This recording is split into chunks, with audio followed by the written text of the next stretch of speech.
Good evening, folks. This is Darth Ravage07 coming to you today with another quick review. Went to Walmart on that mini hunt yesterday, posted that video. Got this guy in at our downtown Asheville Walmart, and I couldn't be happier.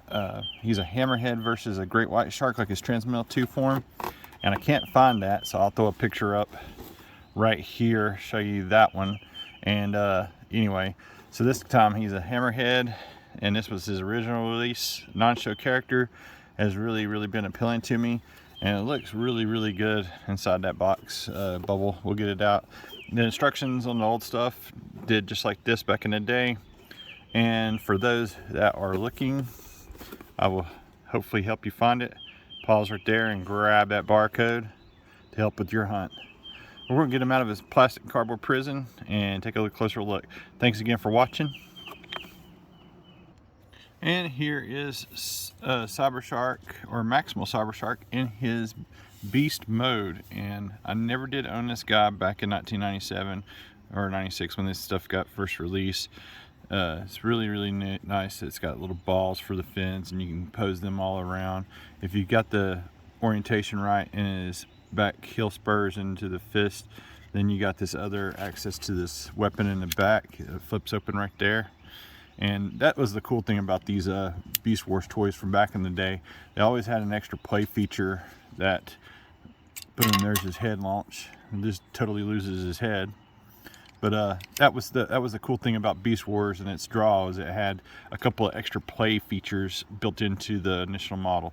There he is, like from the front, starboard, everything getting nautical again. I can't wait to go on that next cruise. Here's his aft. Like I said, I never did own this guy back in the day, but even like Scorponok had the B, and he had this B and his Stinger missiles. That was really cool. And Optimus Primal had an axe, or not an axe, he had his two swords, but then like built-in weaponry. He had a flip out left hand that kind of did a cannon and whatnot. Anyway, back to this guy. The detailing is super nice. The paint work is exquisite on an older toy by Kenner, and I just got to say, this is a sweet pickup today. And this will probably be my vacation avatar, or one of the ones I take to the beach, because I am crazy about the ocean, cruising and beach and all that stuff.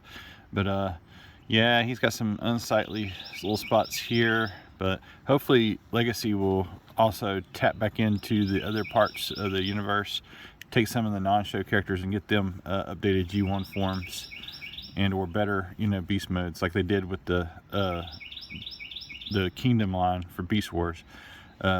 I'm hoping that always we got Tarantulas, but then I was kind of disappointed not to see Inferno yet, so I guess Inferno is going to be wave 3, and that's just killing me. Alright guys, we're going to get this guy converted into his robot mode, and thanks again for watching, and happy hunting, like I said, for whenever you get this. Alright, thanks again.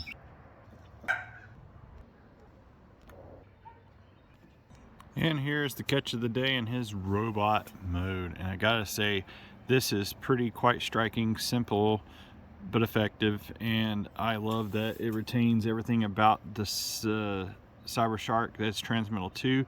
He's got like a cutter, sword, tail weapon that slices through stuff, and I really do love this. And the other thing that he can do here is pop up these sick torpedo Cybershark missiles out of the back. You just push straight up from the bottom there and use them towards this feature here.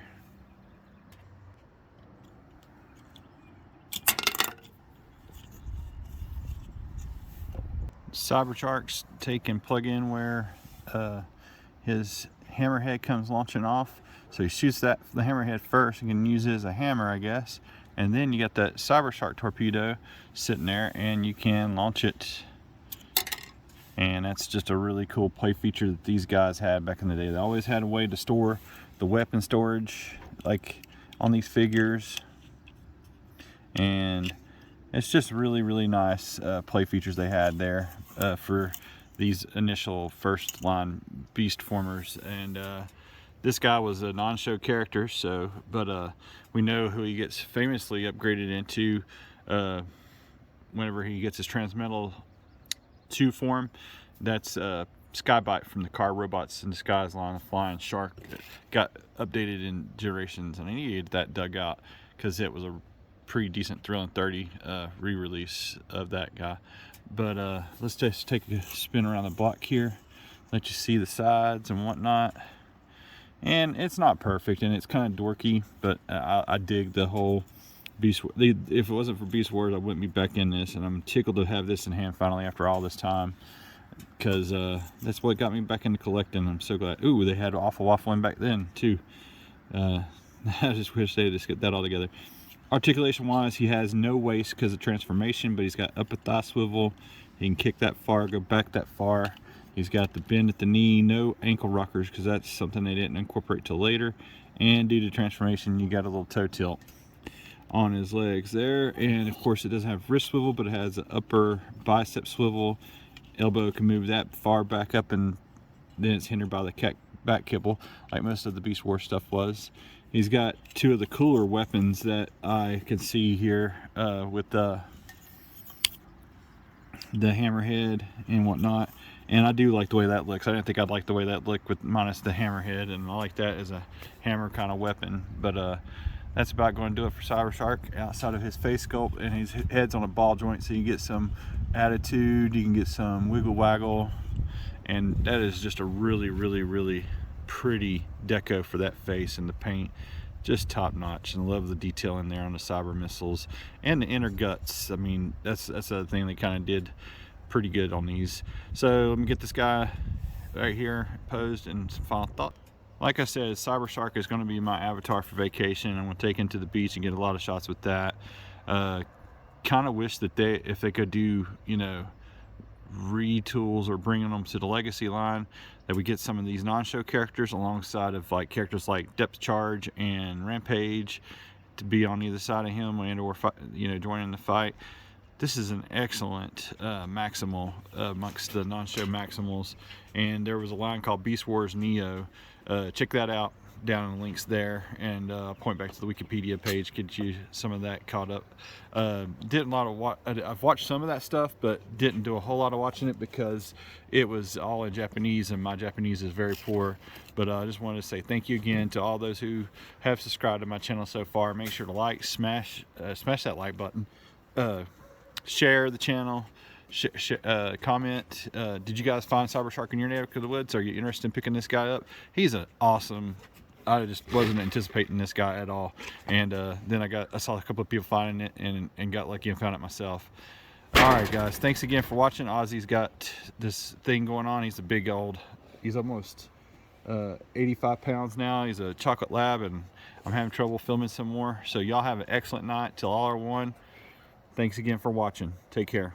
And as a quick addendum, if you're ever wondering what Darth Ravage does with his time outside of video reviews, this is Ozzy, big chocolate lab that just loves to sit here and steal the show. So I'm going to pet him some more, give him some lovin's, because he obviously needs all the lovin's he can handle. Thanks again for watching, guys. Have an excellent week out there. Till all are one.